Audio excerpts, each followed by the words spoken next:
اعوذ باللہ من الشیطان الرجیم بسم اللہ الرحمن الرحیم۔ ایک عبادت گزار بندہ کہ جو پہاڑ کی بلندیوں پر جا کر عبادت کو انجام دیا کرتا تھا۔ ایک وقت ایسا بھی آیا کہ اس عبادت گزار کی ماں ضعیف جو پہاڑ کی بلندیوں تک پہنچی، اس نے آواز دیا، اے میرے لال، میری آواز پر لبیک کہو۔ لیکن اس وقت اس عابد نے کہا کہ عبادت ضروری ہے، پھر چاہے ماں کتنا بھی آواز دے۔ یہ سوچ کر عبادت میں مشغول تھا، ماں کا دل ٹوٹ گیا کہ پروردگارا، جس کو میں نے بہترین پرورش دے کر اتنا بڑا کر دیا، آج وہی بیٹا اپنی عبادت پہ غرور کرتا ہے، میری آواز پر آمادہ نہیں ہوتا۔ آج وہی بیٹا میری بات کا جواب نہیں دیتا، میری آواز کو نہیں سنتا۔ ماں نے اپنے ہاتھوں کو بلند کیا کہ پروردگارا، اس کے ساتھ کچھ ایسا کر دے کہ اس پر بدکار عورتیں ہنسیں۔ یہ کہہ کر ماں چلی گئی۔ پہاڑ کی دوسری طرف آبادی تھی۔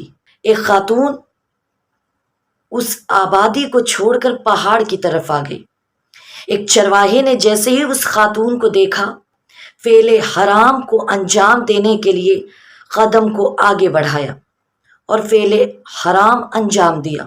جب تک حمل ظاہر نہیں ہوا یہ بات پوشیدہ رہی، لیکن جیسے ہی حمل ظاہر ہونے لگا، لوگوں نے سوال کرنا شروع کیا کہ یہ بتاؤ فعل حرام کس نے انجام دیا؟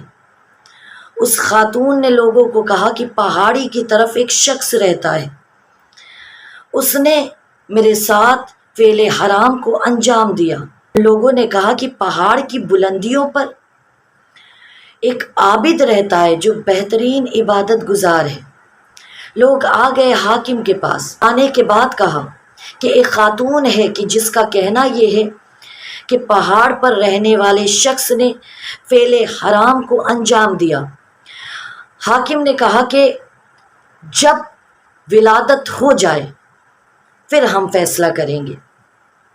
جب ولادت بچے کی ہو گئی تو اس وقت حاکم نے کہا کہ یہ عبادت گزار ہونے کے باوجود اس نے فعل حرام کو انجام دیا، اسے گدھے پر بٹھا کر گلی کوچوں میں پھرایا جائے۔ جب اس وقت پھرایا جا رہا تھا عابد کو، تو چھت پر کھڑی بدکار عورتیں اسے دیکھ کر ہنس رہی تھی۔ اس عابد کو وہ جملے یاد آ گئے کہ جب ماں نے بددعا دیا تھا کہ پروردگارا اسے ایسا کر دے کہ بدکار عورتیں اسے دیکھ کر ہنسیں۔ ماں یہ منظر دیکھ رہی تھی، لیکن جب بادشاہ نے کہا اسے مار دیا جائے تو اس وقت ماں کا دل بے چین ہو گیا۔ ماں دوڑتی ہوئی آئی اور کہا میرا بیٹا بے گناہ ہے۔ بادشاہ نے کہا میں کیسے مان لوں؟ ماں نے کہا پھر اس بچے سے پوچھ لو کہ اس کا باپ کون ہے، اس لیے کہ عابد کی ماں نے دعا کیا تھا کہ پروردگارا میرے بیٹے کو بچا لے۔ جیسے میں نے بددعا کیا اور مجھے یقین تھا کہ تو سنے گا، اسی طرح مجھے یقین ہے کہ پروردگارا تو میری دعا کو بھی ضرور سنے گا۔ بادشاہ نے دل میں سوچا ماں ہے، بات کو مان لیتا ہوں، کہیں ایسا نہ ہو کہ بعد میں یہ ماں تکلیف محسوس کرے کہ اس کی بات کو کسی نے نہ سنا۔ بادشاہ نے اس بچے سے سوال کیا جو اس خاتون کے ہاتھوں میں تھا کہ یہ بتا کہ تیرا باپ کون ہے؟ بچے کو اللہ نے گویائی عطا کیا۔ بچے نے کہا کہ فلاں جنگل میں جو چرواہا ہے وہ میرا باپ ہے، یہ عبادت گزار بندہ میرا باپ نہیں۔ اب لوگ یہ سن کر حیران رہ گئے کہ ایک بچہ گواہی دے رہا ہے۔ اب یہ حاکم پریشان شرمندہ تھا، کیوں ایک عابد کے ساتھ ہم نے کس طرح سے ظلم کو انجام دیا۔